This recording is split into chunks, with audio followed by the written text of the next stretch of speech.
ថ្ងៃនេះនាំអារម្មណ៍បងប្អូនទាំងអស់គ្នាមកស្គាល់កន្លែងអាងស្តុបទឹកមួយកន្លែងដែលគេកំពុងតែល្បីនៅអត់ឆ្ងាយពីទីក្រុងប៉ោយប៉ែតប្រហែលទេបងប្អូនហើយបើនិយាយពីទឹកនៅកន្លែងនេះវិញថ្លាឆ្វង់តែម្ដងបងប្អូនទាំងអស់គ្នាបើបងប្អូនទាំងអស់គ្នាចង់មកលេងចាំមកតាមផ្លូវដែលខ្ញុំដាក់ហ្នឹងមកបងប្អូនទាំងអស់គ្នាគឺស្រួលរកមែនតែនសម្រាប់បងប្អូនដែលគាត់ចេញមកពីប៉ោយប៉ែតគឺគាត់នៅខាងឆ្វេងដៃមកដល់កូនដំរីគឺនៅខាងឆ្វេងដៃបងប្អូនទាំងអស់គ្នាបត់ចូលតាមផ្លូវនឹងមកបងប្អូនទាំងអស់គ្នាតែបើបងប្អូនមកពីខាងក្រុងសេរីសុភ័ណ្ឌយើងមកដល់ហើយកូនដំរីហ្នឹងបងប្អូនទាំងអស់គ្នាបត់ស្ដាំទៅបងប្អូនទាំងអស់គ្នានឹងឲ្យផ្លូវអត់ពិបាករកទេបងប្អូនតែបងប្អូនចង់មកបានមនុស្សច្រើនអ៊ូអរហើយសបាយផ្លូវកកស្ទះស្ទញបងប្អូនមកថ្ងៃសៅរ៍អាទិត្យហើយមកពេលល្ងាចបងប្អូនទាំងអស់គ្នាមនុស្សច្រើនមែនទែនហើយថ្ងៃដែលខ្ញុំទៅនេះគឺថ្ងៃធម្មតាបងប្អូនទាំងអស់គ្នាអត់ទៅមានមនុស្សទេហើយខ្ញុំទៅពេលព្រឹកទៀតគឺកាន់តែអត់មានមនុស្សហើយបងប្អូនបាទបងប្អូនចង់ទៅបែបលក្ខណៈបែបស្ងប់ស្ងាត់បងប្អូនទៅថ្ងៃធម្មតាឬមួយទៅពេលព្រឹកក៏បានដែរអត់ទៅមានមនុស្សទៅលេងទេបងប្អូនហើយគឺតាមផ្លូវទៅនេះគឺទឹកលិចតាមផ្លូវរហូតបងប្អូនទាំងគ្នាអត់ពិបាករកទេបងប្អូនចូលមកតាមផ្លូវសូរិយាហ្នឹងមកបងប្អូនជិះទៅត្រង់រហូតទៅគឺដល់បងប្អូនទាំងគ្នាគឺទំនប់អាងពងរោសូរិយាបងប្អូនទាំងគ្នាគឺអត់ពិបាករកទេហ្នឹងហើយបងប្អូនគឺសบายខ្លាំងបងប្អូនមកទឹកគឺស្អាតណាស់ទឹកស្អាតមែនតែនទឹកឡើងថ្លាឆ្វង់អូហើយទឹកដល់លហាយលហល្វឹងល្វើយបងប្អូនទាំងគ្នាដូចបងប្អូនបានឃើញចឹងនេះពួកយើងកំពុងជិះនៅលើទំនប់បងប្អូនទាំងគ្នាទំនប់ពងរោសូរិយាហ្នឹងបងប្អូនទាំងគ្នាគឺមានព្រៃលិចទឹកមើលទៅឃើញទឹកល្វឹងល្វើយបងប្អូនទាំងគ្នាបើសិនមានទូកជិះទៀតកាន់តែអេមបងប្អូនហើយយើងធ្វើដំណើរតាមនឹងទៅត្រង់ទៅបងប្អូនគឺស្អាតខ្លាំងហើយដោយសារតែខ្ញុំមកថ្ងៃហ្នឹងគឺថ្ងៃធម្មតាចឹងអត់សូវមានមនុស្សទេបងប្អូនអត់សូវមានបងប្អូនយើងទៅលេងទេហើយណាមួយខ្ញុំទៅហ្នឹងគឺទៅពេលព្រឹកអញ្ចឹងទៅអត់សូវមានមនុស្សទៅលេងទេដែលបងប្អូនបានឃើញវីដេអូបងគាត់ថតហ្នឹងគាត់ថតពេលល្ងាចហើយថ្ងៃអាទិត្យអីចឹងថ្ងៃសៅរ៍អាទិត្យចឹងមនុស្សអូយដូចគាត់ថាចឹងគឺមនុស្សចូលឡានចូលម៉ូតូអត់ចុះទេដើរក៏ចៀនដែរបងប្អូនដើរតបជ្រៀតគ្នាអីចឹងគឺមនុស្សច្រើនមែនតើគេទៅលេងទឹកលេងអីអង្គុយញ៉ាំអីលើទឹកអីចឹងបងប្អូននេះបងប្អូនបានឃើញចឹងនេះទស្សនវិជ្ជាទាំងមូលដែលនៅកន្លែងដើរលេងហ្នឹងនៅកន្លែងអាងស្តុបទឹកហ្នឹងបងប្អូនគឺទស្សនវិជ្ជាបែបហ្នឹងបងប្អូនគឺមានទឹកហូររ៉ែចឹងទៅហើយក៏ដាក់តុកដាក់អីអង្គុយដាក់អីតង់ដាក់អីដាក់អីឆាត់ដាក់អីអង្គុយក្នុងទឹកហ្នឹងញ៉ាំទឹកហូរបដាយើងអង្គុយញ៉ាំលើទឹកអីចឹងបងប្អូនគឺមួយយ៉ាងគឺទស្សនវិជ្ជាគឺស្អាតដែរដោយបងប្អូនបានឃើញវីដេអូបងគាត់ធ្វើចឹងគឺស្អាតខ្លាំងមែនតើហើយខ្ញុំទៅនេះគឺស្ងប់ស្ងាត់មែនតើគឺអត់ទាន់មានមនុស្សទេដោយសារខ្ញុំទៅតែម៉ោង9ម៉ោង10ព្រឹកចឹងគឺស្ងាត់បងប្អូនអត់ទាន់មានមនុស្សទៅលេងទេ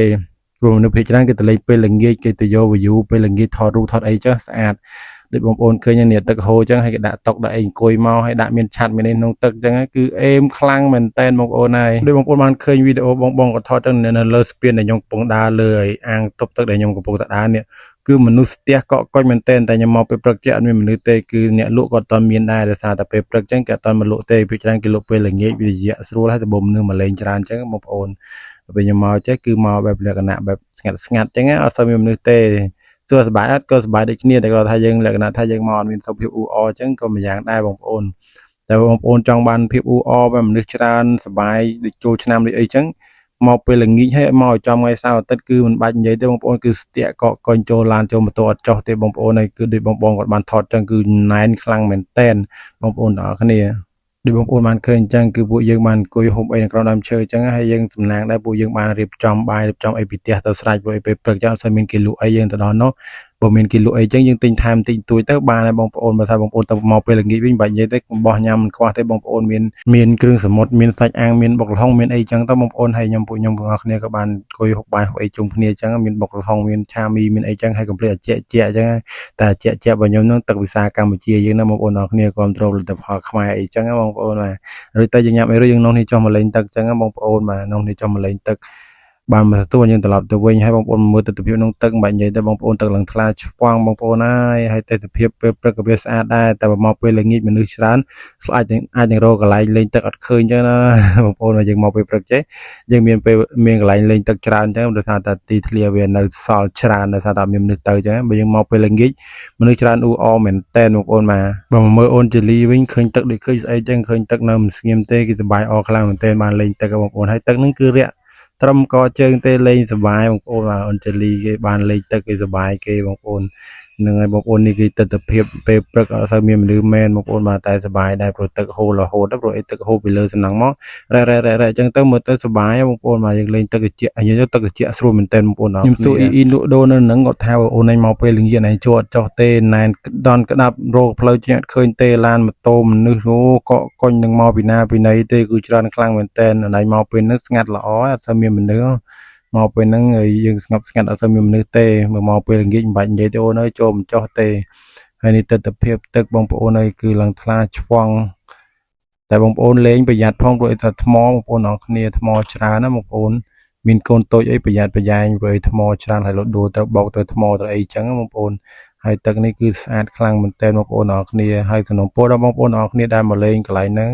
ជួយថែរក្សាបរិស្ថានទាំងអស់គ្នាផងបងប្អូនកុំចោលសម្រាមចោលក្នុងទឹកអីតែព្រោះខ្ញុំទៅលេងហ្នឹងអត់មានសម្រាមទេក្នុងទឹកគឺស្អាតខ្លាំងមែនទែនបងប្អូនបាទនៅជួយថែរក្សាទាំងអស់គ្នាទៅយើងបានទៅលេងរហូតចឹងអ្នកមកក្រោយទៀតគាត់មកគាត់ឃើញស្អាតអីចឹងបងប្អូនបន្ទាប់ពីលេងទឹករួចពួកយើងក៏នាំគ្នាត្រឡប់ទៅវិញហើយអូនជេលីក៏ល្ងាដែរក៏បានពាក់អាវប៉ាមកហើយមកជន់ទៀតឲ្យជិះម៉ូតូមួយអ៊ីគេចឹងហើយក៏សំណូមពរដល់បងប្អូនដែលទៅលេងទីនោះបងប្អូនទាំងអស់គ្នាកុំភ្លេច